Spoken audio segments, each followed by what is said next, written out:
Ladies and gentlemen, quiet please. We are here for the lecture Beyond the Big Bang. And in the teaser for this lecture, it says, what went off?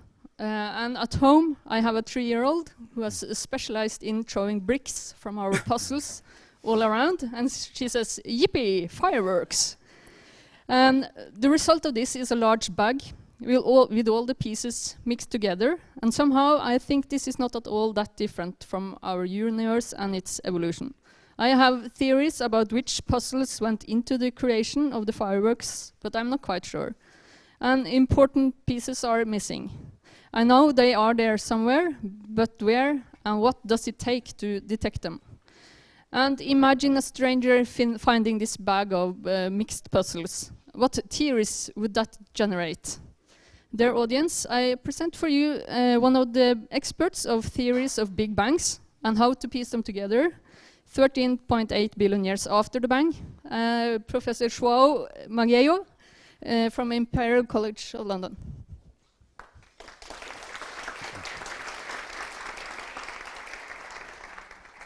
Well, thank you very much. Is this working? It's not working. It's muted. I've just unmuted it.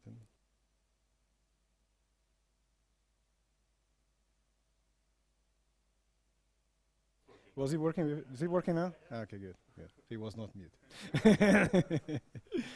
Okay, so well, thank you very much for the invitation. I was told that on Tuesday you had another talk by my colleague Pedro Ferreira. There were some emails going around before. Apparently told the organizers I was going to give this talk with marionettes. And it took me a while to actually realize that this had gone through and disappoint you all and say, I'm sorry, I'm not going to use marionettes, I'm afraid.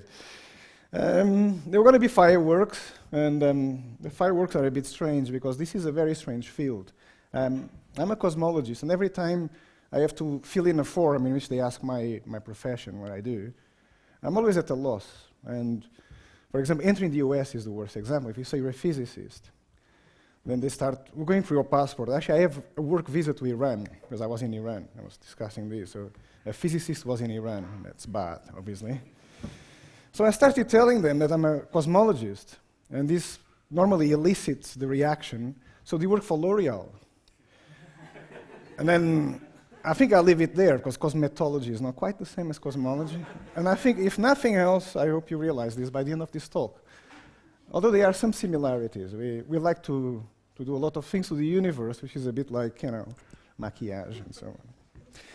So I'll be telling you a bit about this crazy field. It's a bit strange, because you're really addressing questions which you might think are not really the remit of science. Like, where did the universe come from?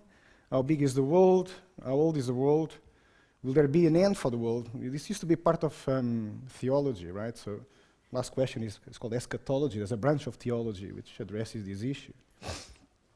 And but in fact, what happened in the last 100 years or so, since the advent of the theory of relativity, is that we think we can address these questions from the point of view of science, using the same techniques which are used to build a suspension bridge or anything technological, really. So it's a bit strange, and this is why, you know, if you ask a kid about cosmology, the kid typically makes more sense than a scientist. Because a scientist always starts saying things which are impossible to understand when anyone is not a mathematician or a specialist. But very curiously, the field has actually become not just the realm of theory, but has become part of experimental science. And this is a bit surprising. I mean, of course, the experiment was only done once. We can just go back to the laboratory and do a Big Bang and see what happens. But as I hope to tell you that during this talk, there are enough relics out there which the astronomers can collect to tell us about the beginning of the universe and about the Big Bang. If there is a Big Bang, and this talk is about why we probably should go beyond the Big Bang theory. So the big hero here is this gentleman called Hubble. Edwin Hubble was an American lawyer who got fed up with suing people and decided to look at the sky instead. And this is what happened. He actually came up with a very different perspective on the universe. And this is really quite difficult to explain. And this is maybe why cosmology may sound, even observational cosmology, may sound a bit esoteric. It's because really when you look at the sky, you don't see the what you see in detail. I have to, so that we are on the same page, is exactly that we the trees and the forest. Try to do what you see with the naked eye and with the telescopes, which are not good enough. Typically, seeing an irrelevant detail, something which doesn't tell you about the Big Bang, doesn't tell you about the universe as a whole, but which is just a tiny detail. So the analogy I like to give is exactly going to see to a movie theater to watch a movie, and then you watch it like within, like this from the screen, right? And of course you can't see the plot. You can't really appreciate the plot. You see a tiny pixel. You see a pixel, right? So not very useful. This is actually very pixelated. I don't know what happened. Sorry about this. It was an accident. Okay. So this is exactly what I mean. I mean, every planetarium or anything which has outreach sometimes takes the kids out and creates a scale model of the solar system. And it's very shocking. It's obviously not to scale, right? And it's already quite shocking if you do something to scale in the solar system, the realization that most of the solar system is nothing, is void. And then these tiny specks going around, and it's the planet. And even the problem, there you go, objects not to scale, as it says over there. But even this, from the point of view of cosmology, is really just a backyard. It's our garden, our local garden, okay? Doesn't really mean anything. Obviously, Greek cosmology and the classical cosmology was based on this. That's what you see with the naked eye. So it's not very surprising that your cosmology will look very different if you zoom out and you see things from a larger perspective. So that's the very first thing to do, to tell your kid, this is kind of, forget about the sky, doesn't mean anything.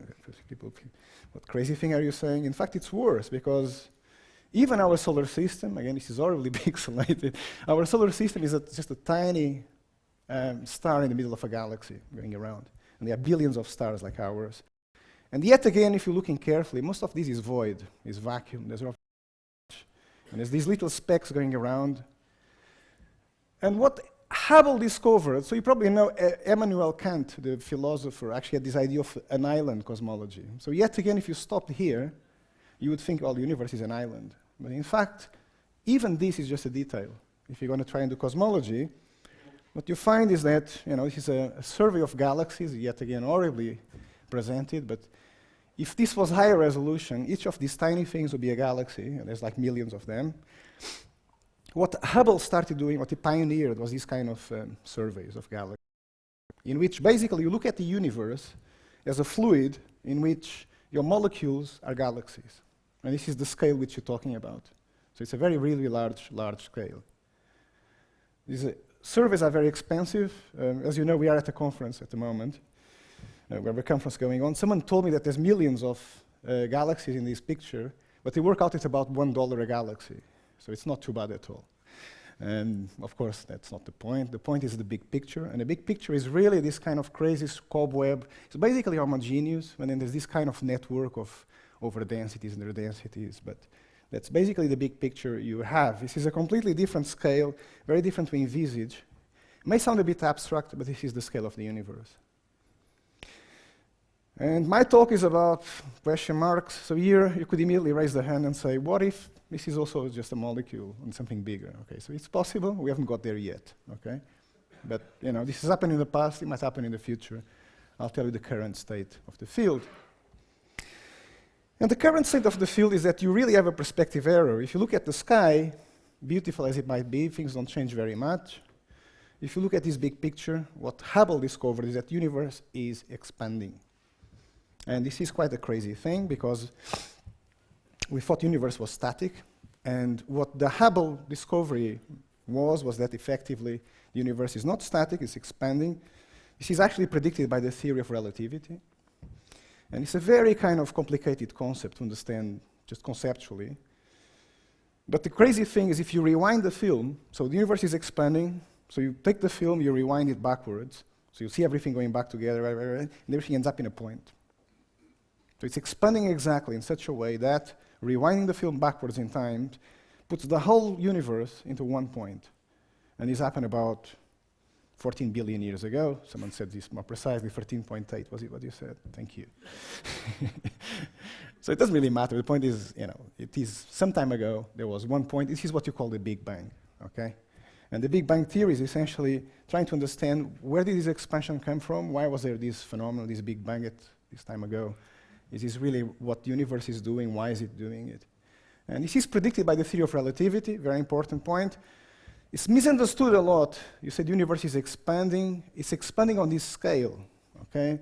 So I'm not expanding, except if when I drink too much and eat too much, you expand, but you actually don't expand in the solar system. You don't expand in the galaxy. You expand when you look at different galaxies, and they're moving away.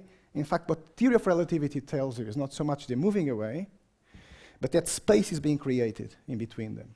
So a better way to describe the expansion of the universe and the Big Bang universe is to say that space is a dynamical thing. It's not a prefixed thing.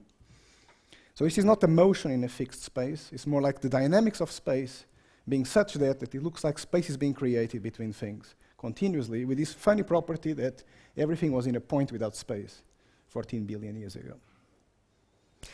So normally I say this is like every urban architect dream, okay? You have a city, then there's space created between the buildings, okay? You make another road, then there's space created again. You put a park in there, there's space created. You put a zoo, there's space created. It's this kind of creation of space in between things, rather than the buildings moving around. The buildings are just not moving at all.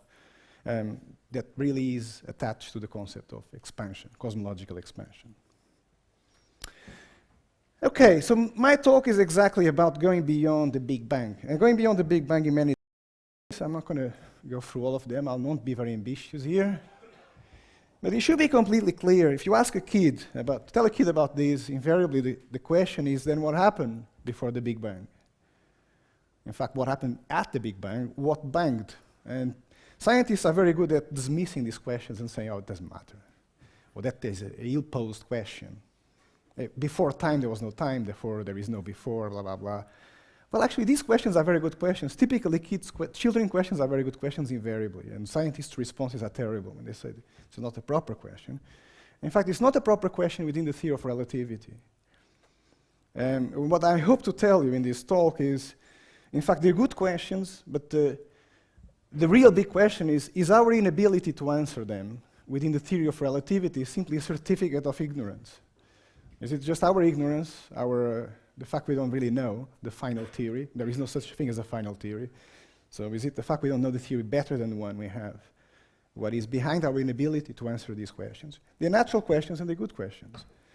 So I think we really need to go beyond the Big Bang for various reasons I'll tell you. This was like 10-minute introduction to the Big Bang theory. In fact, the Big Bang theory is very successful for astronomers who are trying to explain data, but it leaves many holes, many questions unanswered, some of them this one, and they all point to the fact that at some stage our theory has got to break down.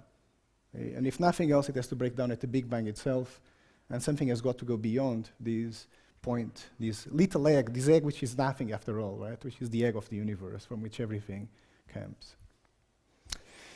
So I will tell you a bit about that now. I'm going to go more through the conceptual side.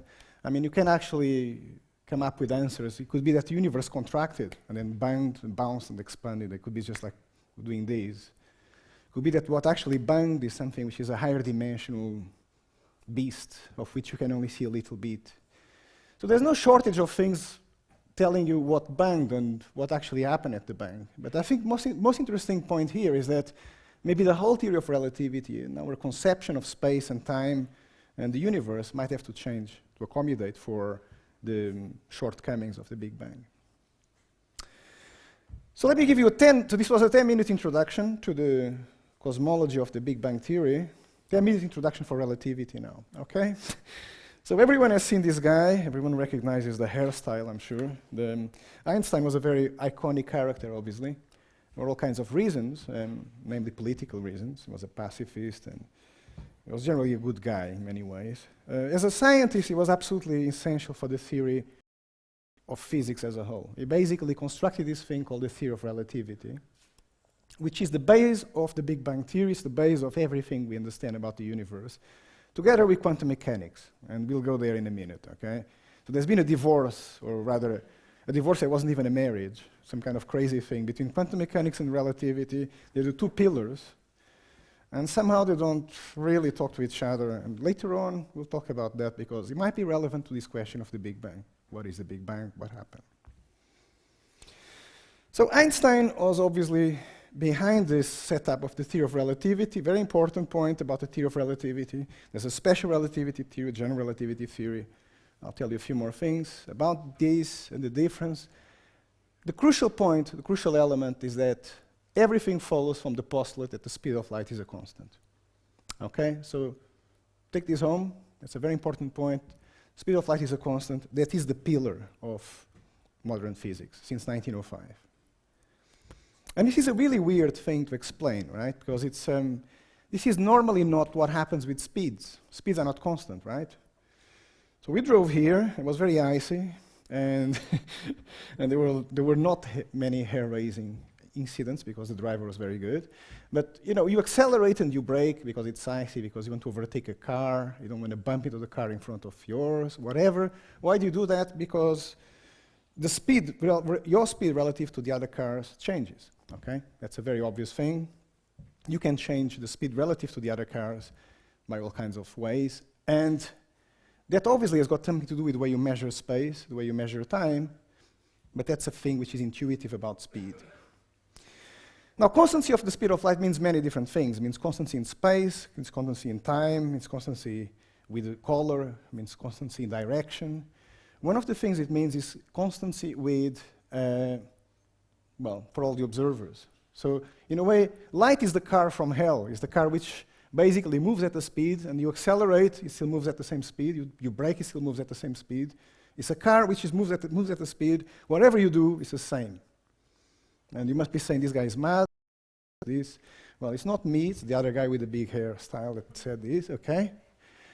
And it is crazy, and it is counterintuitive, because of course it runs against our perception of what is space, what is time. How do I measure space, how do I measure time? Clearly something has got to give in to accommodate the fact that the speed of light is the same for everyone. And this is, you know, you do some calculations, or that guy did some calculations, and the result was, for this to be true, for all the observers to measure the same speed, then one thing which cannot be the same for all of them is space and time.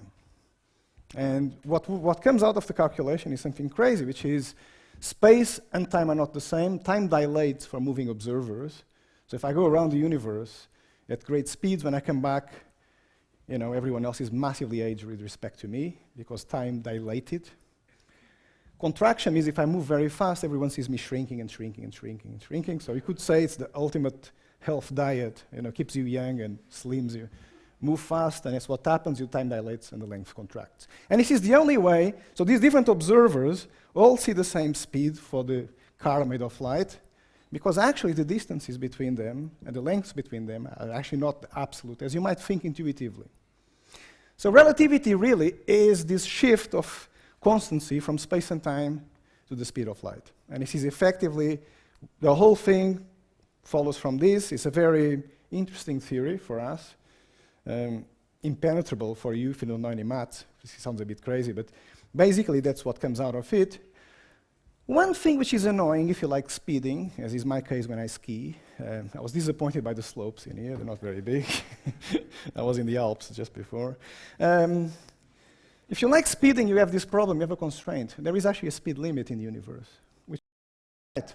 And this is very, of course, if you cannot accelerate light. You know, if you cannot, the speed of light with respect to any observer is the same. I can go back, I can go forward, and whatever. It doesn't change. Therefore, I could never take myself all the way up to the speed of light. It would be a contradiction in time. So this is the problem, okay, with this speeding kind of wish you might have, and the relativity theory. You might say, well, that's a very high speed. Well, it is indeed. You know, I wish I could travel around the globe at the speed of light. Speed of thought, there's a book here about the speed of thought. It's actually smaller than the speed of light. For some people, a lot smaller than the speed of light. We had some examples in Paris last week. So what actually happens for us as cosmologists is that actually it is very small. The speed of light is really, really low. And this is really the problem. And I'll give you just some perspective on this. So if you try to get out to Mars or whatever, that's basically 10 minutes at the speed of light. If you try to go to the nearest star, it would be 3 years at the speed of light. If you try to get out of the galaxy, it would be 1 million years. Or the next galaxy would be about 1 million years. So basically, at the speed of light, you're really like an ant. An ant is going around very, very slowly, and you can never really get out of the room. You cannot get to near city because you're too slow. And that's really the problem. I told you about the vast scales of the universe. They're so big that the speed of light is really, really tiny compared to these. The time scales which you have, the space scales, the speed of light is very small. So we are stuck in our little corner of the universe, and of course every science fiction film has got to invent something around this, okay? And there is an equivalent thing in cosmology. We also have to invent something around this, because we have a similar problem, okay? Fiction film in which this didn't change would be very boring, okay? You'd be basically this. I go to the next, the Andromeda, for example, galaxy. Because of time dilation, I could probably get there in a year. When I come back, 1 million years have passed on Earth. So everything has changed, okay? Everyone has died. Civilization, maybe the Earth doesn't exist anymore, right? Maybe completely, I might as well go somewhere else or stay there, right? Didn't make any difference, okay? There is a similar problem in cosmology, which is the following. We also cannot explain the universe as it is because the speed of light is too small, and that really ties your hands yet again. So the problem is the following. We are actually quite happy as observational physicists, as cosmologists, because in a way we're better than archaeologists. We have a direct access to the universe in the past. And the story is very simple. You basically, if you look at a star which is 3 light years away from you, you're observing the star as it was 3 years ago, because the light took 3 years to get to you. If you look at a galaxy, which is 1 million light years away from you, you're actually looking, you have a picture of the galaxy 1 million years ago, because light took time and it's been traveling during these 1 million years, and you're seeing a picture of this galaxy as it was in the past. So we have direct access to the past by looking into the distance. It's a crazy trick, and this is the trick astronomers play all the time to kind of map the past of the universe.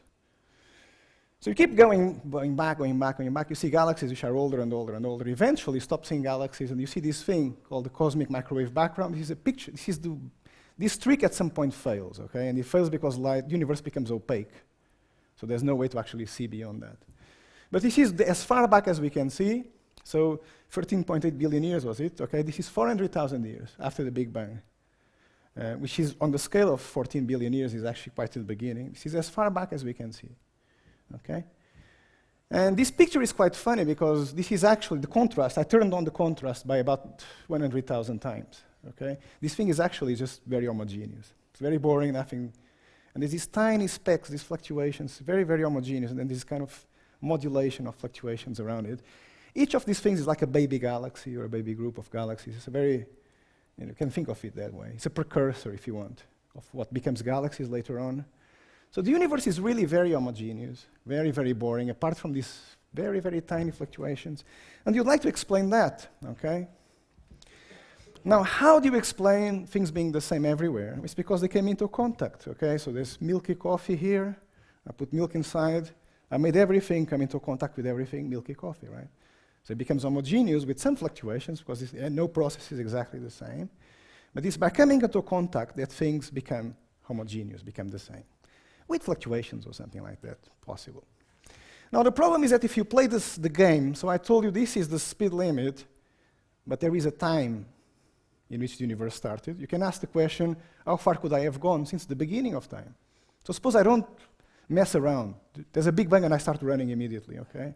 I don't wait. And I go at the speed of light, which is the maximum speed. Now I ask the question, how far could I have gone when the universe was 400,000 years? And the answer is, if you project this in the sky, it's about the size of the moon. It's a tiny thing. So you basically end up with this conclusion. I can certainly see the universe in the past to this point, 400,000 years. It's very homogeneous. But if I ask the question, how much could things have traveled around the universe at this time, the answer is a tiny bit of what I can see. And this is called the horizon problem. It's one of the big problems with the Big Bang, which tells you that you have to go beyond the Big Bang theory somehow. So it's not just a Big Bang with relativity and blah, blah, blah. Something has got to have changed and modified the rules of the game. Otherwise, it's like my milky coffee, in which, you know, the things have never been in contact, and somehow they are all kind of the same. You know, how did this happen? Okay, very special milky coffee had to be organized immediately with the milk and everything inside. You know, so in this case, it's possible that that is the answer, but it's also possible that there was some kind of process in which things homogenized, in which case I have to break the speed limit, otherwise I'm tired, I cannot travel very fast. This is the cosmologist equivalent of the dilemma in every science fiction film. I don't want a boring film, okay? So this is called the horizon problem. The universe displays a unity it has no right to have, and there's no physical mechanism to explain that. If you stick to Big Bang theory, this is one of the examples of things which push you beyond the usual standard Big Bang theory. Now, I like this guy very much. Lev Landau, very funny guy. This is a quote from him. Cosmologists are often wrong, but seldom in doubt. And I think it's true, because people tend to get very, very kind of stuck in their own ways of doing things. I need this rule, blah, blah, blah, I cannot have ghosts, I cannot blah, blah, blah, blah. There's all these things that basically are kind of, voices in your head. Cosmologists are a bit schizophrenic, they have these voices in their head. They cannot do this, can't do that. And in fact, there's no reason why you shouldn't break the rules. Quite often, because there's no experimental constraint, there's nothing really telling you shouldn't do this. So the obvious thing is raise the speed limit, okay? So imagine we have some universe in which in the beginning, somehow the rules of relativity didn't work out. Very easy to say this, of course. Very easy to say, but very difficult to implement. So one thing I'll tell you later on, because it has ramifications which will be very interesting, is that maybe everything I said about the speed of light being a constant for all the observers and blah, blah, blah, is actually frequency dependent, color dependent. So it could be that you have a rainbow and different colors travel at slightly different speeds. We don't see these. So this is like a metaphor. What I mean is that when you reach these really, really high temperatures in the early universe, this blue is a metaphor for really, really hot, okay? And therefore, it could be that the speed of light for those colors would be much higher, and therefore the universe homogenized. So this is a possibility. Now, this is crazy, and you might think, well, why is he telling us such a crazy thing? Actually, the pedigree of this is very respectable. This goes back to Cambridge in 1936, 38, I believe. And this guy, you may have heard about, Paul Dirac. Paul Dirac was a completely mad person. I mean, he obviously has some traits of autism, and like many scientists, I guess. But I do recommend his very, very good book, the very, very good book about his, from Farmelo called The Strangest Man. It's the only biography I know of Dirac. It's completely crazy. The guy really was mad. And okay, that's the human side of the story. His science is amazing in the sense he was one of the fathers of quantum mechanics. So this big schism I mentioned earlier on between relativity and quantum mechanics is really just about general relativity and quantum mechanics. Special relativity is okay. I'll tell you a bit more about this towards the end. He was the guy who basically married special relativity and quantum mechanics. This idea of raising the speed limit really comes from something he said. So this is 1938, I believe. I'm going to read this to you. Very interesting quote, tells you a lot about cosmologists. He said, one field of work in which there has been too much speculation is cosmology. It still is. There are very few hard facts to go on, but theoretical workers have been busy constructing various models for the universe based on any assumptions that they fancy. This is very English, fancy. Okay. These models are probably all wrong. This is a typical thing. It was very rude to everyone. He just said what they thought, and that was it. It is usually assumed that the laws of nature have always been the same as they are now. There is no justification for this. The laws may be changing, and in particular quantities which are considered to be constants of nature may be varying with cosmological time. Such variations would completely upset the model makers. So very interesting, and there's many different levels in which you can read this. It's very obvious that what we're doing in the Big Bang theory is extrapolating massively between the physics we measure here and now and everything that happened all the way back when the temperature was much higher, 15 billion years ago or 14 billion years ago. So there is a massive extrapolation, and we are entitled to question this extrapolation. And of course, the minimal assumption is things haven't changed, but if you run into problems, this is a natural thing to question.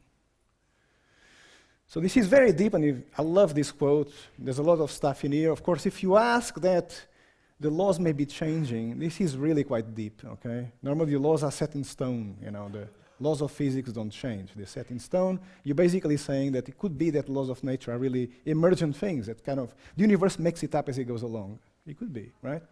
So this is really quite a deep thing. Something less deep and in a way more pragmatical is just the fact that the constants of nature, namely the speed of light, but not only, could be changing in time, and this is basically the origin for this whole approach to the Big Bang, or variations on the Big Bang, or revisions of the Big Bang, because that's exactly what comes out of it. It's not widely known. I love this paper, not widely known. It was written during Dirac's honeymoon in 1937, there you are, so January 1937. It's not on record what his wife thought about this. What is on record is what the famous Danish physicist Niels Bohr thought about this, is his quote, "Look what happens to people when they get married." And Niels Bohr, of course, was married and had 5 kids, but that's, so you should know about it. So this was actually quite a disrespect. It was not a very respectful way of doing things. For a while, this work was considered a bit crazy. And then it became, in a way it's funny, because it became more mainstream, because the alternative was even crazier. And the reason why Dirac came up with these ideas about varying constants is because at the time there was this big issue. Why do constants of nature, namely the speed of light, namely whatever, take the value they take? And this is an example. So this is so just to avoid the issues of units and everything, this constant alpha is a combination of the electron charge, E, but Planck's constant and the speed of light, which is what we're focusing on. So you put everything together, this gives you 1/137. And of course, you like to know why is this the case? Why is it 137, 1/137? Now, one reason is, so there's many explanations, but we do know why pi is what it is. So if you take pi, 3.14, whatever, there's a good reason why pi is what it is. I mean, there's a series, there's all kinds of geometric reasons for computing pi and finding the result. So a very obvious thing at the time, which was, pioneered and very much championed by Heisenberg in particular, was the idea that somehow you had to connect these observables, what is the mass of the electron, what is the mass of the proton, what is alpha. It was basically, it could be explained by putting pi's and 2's and 3's and things like that. So we know why pi is what it is, we know alpha what it is because of this. Well, the value of alpha improved because of experiments. So Heisenberg proposed this.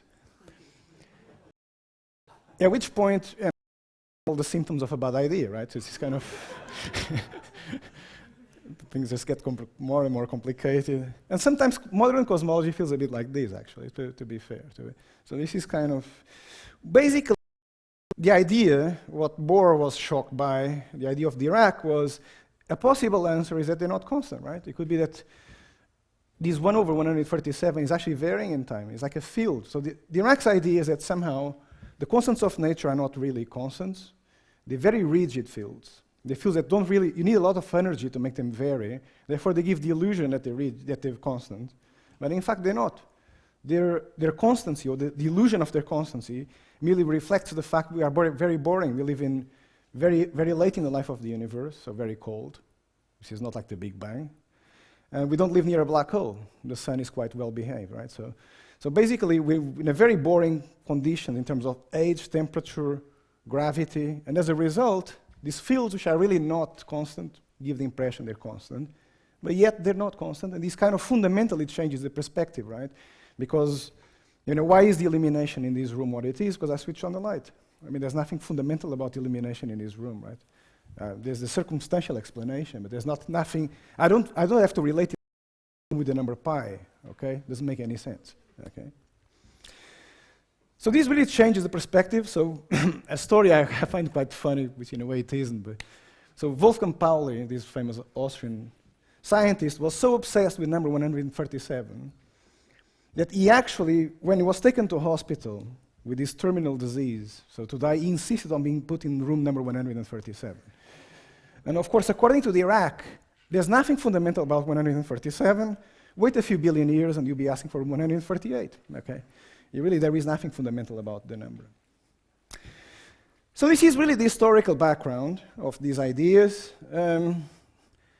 They've been around for a while. There's been varying gravitational constant, varying electric constant theories. These ones people have not touched, okay? And there's a good reason why they haven't touched them. It's because it's the pillar of quantum mechanics. It's because it's the pillar of special relativity, okay? So it's very easy to say, oh, let's make them variable. And, try and see what happens. It explodes in your face immediately. And then do something about it. And after a while you succeed. Then your colleagues call you punk rockers of physics. I think this is what we're called at some stage. When I heard that, actually, I found this very funny. Then I went and did some historical research. I found the first varying speed of light theory was proposed by Einstein.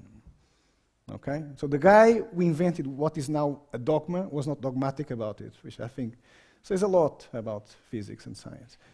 And of course, he was in Prague. This was in the run-up. We're celebrating 100 years of general relativity this year. So he did propose a varying speed of light theory, then he abandoned it. And he was in Prague. There's been some speculation on what he was doing there at the time and why he came up with the varying speed of light. But anyway, that's a different issue. So I told you that we have this problem that, suppose I raise the speed of light. Okay, great. But then, of course, if this is done properly, what happens is that you homogenize the whole universe. But the big issue here, as a cosmologist, is explaining these baby galaxies, these fluctuations. So that took a while. So this is kind of work that started in the late 90s. About 10 years later, we managed to explain why they are what they are. They're very specific. So it turns out in some theories, the speed of light and the speed of gravity is not the same. If you play things, if you're very careful working out exactly why and what happens, you find that you do get the right fluctuations. So it could be that the high speed limit at the Big Bang is just what it is needed to explain what the universe is. And it's something I find fascinating. So I didn't tell you anything about pre-Big Bang, about what banged, etc. What I told you is you certainly have to change the laws of physics at the Big Bang if you really want to make it work properly. And I think there was an interesting thing which connects with something else, okay? So let me finish with these last 10 minutes are going to be yet about something else. So every time you have a certificate, you say that I don't understand these, then you should collect certificates of ignorance and get them together and staple them together, okay? Because sometimes they're connected. Right? And so the Big Bang theory, in a way, is a certificate of ignorance, because we don't really know how to answer some of the questions raised by the Big Bang itself. And this was an answer. Another one is this, this thing you have heard. So this is a picture of Einstein's office when he died. This is how he left it. And I spent some time trying to work out what he was doing. There's nothing really kind of deep in there, unfortunately. But what he was working on was this thing called the grand unified theory. And this is this kind of failed marriage I mentioned earlier on. Basically, you have these two ways of these two pillars. One is relativity, one is quantum mechanics, and they don't talk to each other. So special relativity is okay. It's when you put gravity, which is general relativity, in the picture that somehow everything goes horribly wrong and the fights start at home, domestic violence, all kind of horrible things happen, and divorce, okay. So the grand unified theory is really kind of a funny thing to explain, because basically it starts off as just a question of taste. We have a theory for electricity, for magnetism, nuclear forces, gravity. So we have these different forces of nature, and they work very well. It would be very nice to unify everything into a single force. And you might say, why not? Well, because it would be nice, okay. But in fact, it's much more than that. I mean, there's all kinds of consistency problems. I tried to write a paper saying we don't need this, okay, every now and then. And of course, I always got into serious trouble, and my critics were right. Okay, you really need, somehow, for questions of consistency, you need to kind of bring together gravity with the rest of the party. The rest of the party is quantum. So electromagnetism is based on the atom of electromagnetism is the photon. There's W's and Z's for the nuclear forces. So everything comes in atoms in the Greek sense of the word. So quantum things which cannot be divided any further. Okay. Gravity is not quantum. That is the problem. So gravity is the thing that you cannot unify gravity with the rest, because you cannot have a unified theory in which half of it is quantum and the other half is not quantum. So you could never have a force which then bifurcates into gravity and everything else without quantizing gravity. And this really has been the problem, and let me just kind of connect. This is our greatest failure in physics. I think it's fair to say that. I think, to my mind, my certificate of ignorance before and this one are quite related, and let me just tell you a bit about that, and then I'll finish and open to questions. But to my mind, the problem is that you really need to quantize space-time, and this creates a lot of problems immediately. So the idea is that gravity, so 100 years ago, for the last 100 years, we understand gravity as a property of space and time. It's the curvature of space and time. That's what Einstein told us. So as I said, forces other than gravity are indeed quantized. So I expressed this using the Greek term atoms as indivisible, smallest quantities that cannot be divided any further. So if you want to quantize gravity, then you should obviously quantize space and time. And this is what's called the Planck length and the Planck time. So any kind of theory of quantum gravity attempts to replace time from a continuum into like a necklace in which there's beads, and each bead is like an instant, cannot be divided any further, and that's the Planck time. And likewise, the space is granular, okay? You think space is a continuum, but in fact, if you had a microscope to go all the way down to this Planck scale, you would see these holes, and there will be a granular structure in space. So this is what quantum gravity is asking. If you want to unify gravity with the rest, you have to quantize it. This is the crazy thing you need to have. You need to have discontinuous, some kind of atoms in divisible amounts of time and space, and really, really deep inside, space and time are granular. Now, immediately this causes problems, and because then you might ask the question, what kind of objects suffer from quantum gravity effects? How do I devise an experiment to see this? And you might think, well, I mean, maybe if I have something which is very big, I just skim over all these potholes. So space is full of potholes, but you wouldn't see them if you were big enough, right? So you need to kind of be small enough to start having to leapfrog, like up through these potholes which are the quantum of space. And immediately you see what the problem is. The problem is, there's a thing called length contraction and time dilation, which immediately asks you the question, in what frame? For what observer, okay? So you might have a situation in which one observer thinks, oh, this is quantum gravity situation, the other one thinks it's not. And the things I mentioned earlier on that come from the theory of relativity are really quite crucial here. Somehow you get a contradiction in terms as soon as you try to quantize general relativity because of this feature. And now it could be that there's a preferred observer in the universe, so that's one way out of this. Or it could be that you have something more subtle, and in particular what you need, so this is a joke I won't mention, I won't explain, but there is actually, what you need is some way of switching off this phenomenon of contraction and the relativity of length and the relativity of time, not for all the lengths and for all the times, but when you get to these very, very small wavelengths, if you want, or time periods. So this is why I think these two conundrums might be related. One about the Big Bang, why is the universe all connected, and the one about quantum gravity. Well, it looks like we might need a situation in which, well, why is it that I don't see myself dilating in time and contracting in space? Because I don't move very fast, or in other words, the speed of light is very high. So one way to have absolute space and time is make the speed of light go to infinite, right? So you can see immediately what you want. If you want a situation in which you have relativity of space and time normally, but not when you go into the atoms of space, it's a bit like saying the speed of light goes to infinite as you approach this Planck wavelength for light. So these two things are related, and this is why I think this is so fascinating. I think this is what's behind something called doubly special relativity. Quantum gravity might be expressed as a speed of light, something which is at least a frequency speed of light, which become a time-varying speed of light in the universe, because of course you're changing the average, the ambient wavelength as the universe heats up. And people always ask me what is E equals mc squared, there you are. You would not print a t-shirt with this. But anyway, it's not as iconic as the other one, but if you do some calculation, you see there's a maximum energy as well for a particle, it's the Planck energy. So it could be even worse. So the Big Bang could be such a crazy thing that really quantum gravity might be leading us to a picture which is even more radical. It could be that the structures which come out of this quantum geometry, this quantum space-time, are actually quite disordered. It could be that our order space-time is an emergent concept. So people have been trying to do these things for years and years. It's called geometrogenesis. You try to generate geometry out of a quantum process. So one thing they've never tried to do, and this is the obvious interlink between the two issues I discussed, it could be that the thing which gave rise to the Big Bang is the thing which gave rise to space-time as well, to geometrogenesis. So this has gone from very simple to very complicated in 40 minutes. I'll finish here, because this is going to get worse. I'll just finish by saying that you should distinguish very carefully between fact and fantasy. Every time anyone, including myself, gives you a talk on cosmology, there are things we know, and there are things we think we know. And then there are complete speculations, okay? So the expansion of the universe, that's a fact. Whether this expansion goes all the way to a point, the Big Bang, it's a speculation. And we have no idea about that, and particularly there's a point here beyond which everything is really extrapolation. And this is a description of my colleagues. This is what happens when you put cosmologists at work. Everyone has a different theory, everyone has a different thing, and Eventually you need to wait like until observations get better, until the arguments get better sometimes, and then maybe this will be more than a speculation. Okay, stop here. Well, thank you. Yeah, as you all know, we have been passing these notes around because there is an exam in the room next door.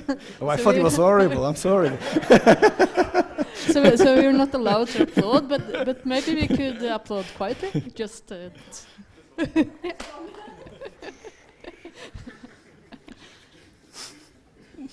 I think from that last picture, we all understand that the cosmologists have to cool down before they find a unified theory. Are there any questions from the audience? Come on. Don't be shy. Do you have any alternatives to the Big Bang? Any reasonable alternatives? Depends what you mean by reasonable. So this is an alternative. Yeah, for cosmologists. For cosmologists. Well, come on, that's this picture. I mean, do you think this is reasonable? This is how people discuss. I mean, I think it's fair to say there's no reasonable alternative. But the Big Bang is itself not reasonable because it's not self-contained. So there's things like inflation, ekpyrotic, you must have heard all these names. Everyone has a theory, which is what happens. But the problem is that the data, more to the point, it's very difficult to have a direct constraint upon the assumptions of these theories. So I was very pleased with varying speed of light theories initially, because it looked like you might have observed these not at the Big Bang, but 10 billion years ago with quasars. And that was fascinating, because they would actually put things on a less speculative ground. Unfortunately, as usual, the data became very dirty and very difficult, very inconclusive. There's one down there first.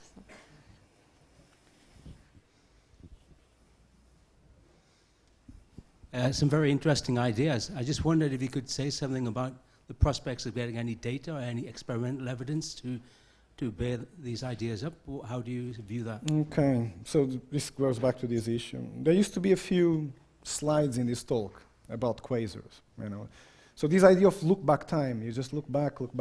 You don't need to, if you have something, so you can ask the question, how much would the speed of light have to change to explain the structure of the universe? And it's more than 32 orders of magnitude, so it's a big, big change. And in fact, most theories, you just change it from infinite to its value, because it's easier that way.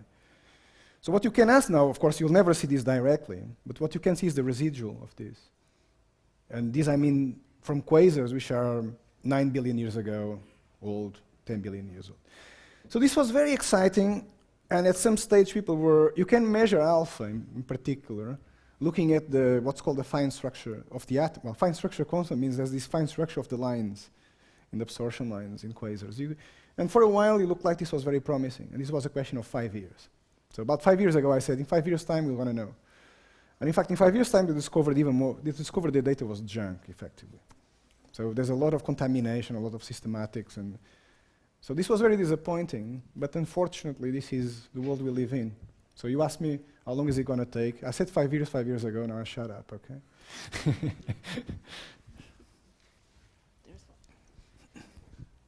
Well, thank you for a very, very good lecture. You are really talking about an absolutely phenomenally huge subject. But I wonder, if you look at today's situation in theoretical physics, there are two theories that are very, in which very high research efforts are directed, and that's the theory of strings, of superstrings, and then of course the the theory of supersymmetry. Would the development in that research in any way be important or relate strongly to cosmological research today? Thank you. Your question, this picture is becoming more and more relevant every time someone asks a question. So at some point when I mentioned the need to quantize gravity, because it's such a difficult problem, what actually has happened is that there's at least 5 different approaches, one of which is string theory. So there's loop quantum gravity, there's causal sets, there's all these different approaches. And the problem is that none of them is a straightforward, direct connection with observation, and specifically cosmology. I think it's fair to say this about string theory. I mean, people try, there's attempts, but again, that's what I said earlier on, there's too many assumptions here which you can never check directly. So yes, I mean, string theory and cosmology, the things I mentioned about quantizing, emergence of space-time. Emergence of space-time, incidentally, is like the antichrist, so to speak, compared to string theory, right? Because of course, the idea of string theory is that space-time never changes. You have these strings which themselves incorporate all the weird things, all the degrees of freedom of quantum gravity. So this is exactly the opposite. So there's all these different approaches. It's extremely difficult to distinguish between them experimentally, because none of them really makes experimental predictions. So in a way, this was an attempt to resolve that issue, not within string theory, but within what you call loop quantum gravity. Yes, any more questions? One, yeah. I heard something on television recently, a talk concerning inflation theory, and I tried to understand it my best. And here you've talked about something, ideas where what are normally conceived of as constants can change given high enough temperatures or conditions. Is there a relationship between those two? Or It's so this is inflation, and that's the various things I said today, sociologically speaking, are not mainstream. Mainstream is inflation. Yes, inflation is by far. We did this conference, and I would say 90% of the people there work on inflation. And then the rest works on different approaches, some not all of them as radical as this. Sorry? changes of constants is a different way of explaining. It's an alternative. It's an alternative. Okay, that was my question. And in fact, even worse, you might try to be peace and love and say, oh, let's combine the two. And in fact, you can't combine the two. You can prove mathematically they don't work together. So in a way, it's good, right? Because at least it's one or the other. It's not some halfway. But that's. I guess one more question. You say that that the expansion of the universe, that this is shown, but in fact this is also an assumption. It's also an assumption that I mean you measure the redshift. That's true. But what's causing the redshift that's an assumption. That's true. But I mean So there used to be this theory of the tired photon. You probably know about that, which basically would explain the redshift observation without. These things are even worse than. Yeah, but there could be other explanations. Yeah, I mean, sure. because Sure. I mean, there's quite a lot of been shown that a non-expanding universe fits the data better than an That's expanding right. universe. So And also the quasars you mentioned. Also, there's things about quasars that suggest. you're talking about the paper by Wettrich. Is this the one? There's a bunch of ways. So there's a sense in which it doesn't even make sense to talk about expansion. So things you could say. So what I said, I'm not expanding. I'm not getting fat. Well, I am, but what you could do, and people have done this, is that we're all shrinking. The universe is actually constantly we're all shrinking, and there's actually a way. In terms of operational questions, this is completely equivalent. And this is what this Wettrich paper effectively does, right? It is distinguishable, but it's very difficult to distinguish in some detail. There's very fine detail. A lot of these attempts to bypass, so I assumed general relativity at late times, by which I mean, not at the Big Bang, right? And there's good reasons for that. There's a lot of observational evidence for that. So the tired photon, for example, would screw everything about the fine structure observations. And it's very difficult to bypass general relativity as recently as, in a time frame in which we already observe expansion. So I'm very happy. You have to break, the theory breaks down, but at very late times it's extremely difficult to correlate with the observations. Except for this paper, which is what I thought. Oh no, it's other things I'm thinking about actually. Okay. Not that one. Anyone else? One last question back there.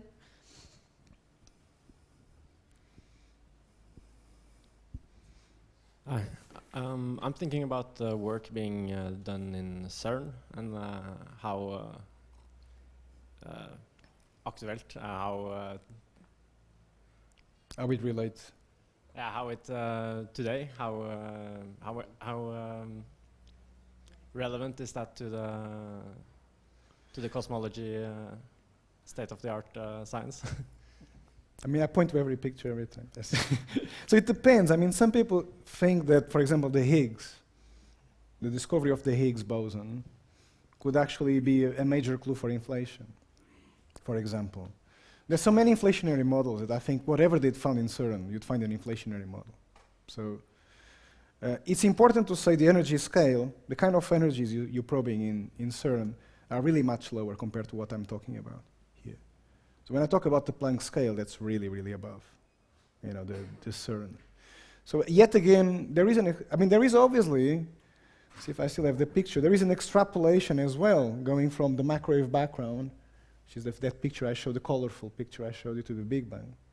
So there's less extrapolation if I look at the CERN experiments and the Big Bang, but there is still a big extrapolation, so it's not really direct input. Yes. Then we say thank you to the professor. We have this gift from the University of Oslo, the library and the institute. It's the Book of Abel, Tracing Abel. Thank you. So, yeah, silent applaud. Thank you.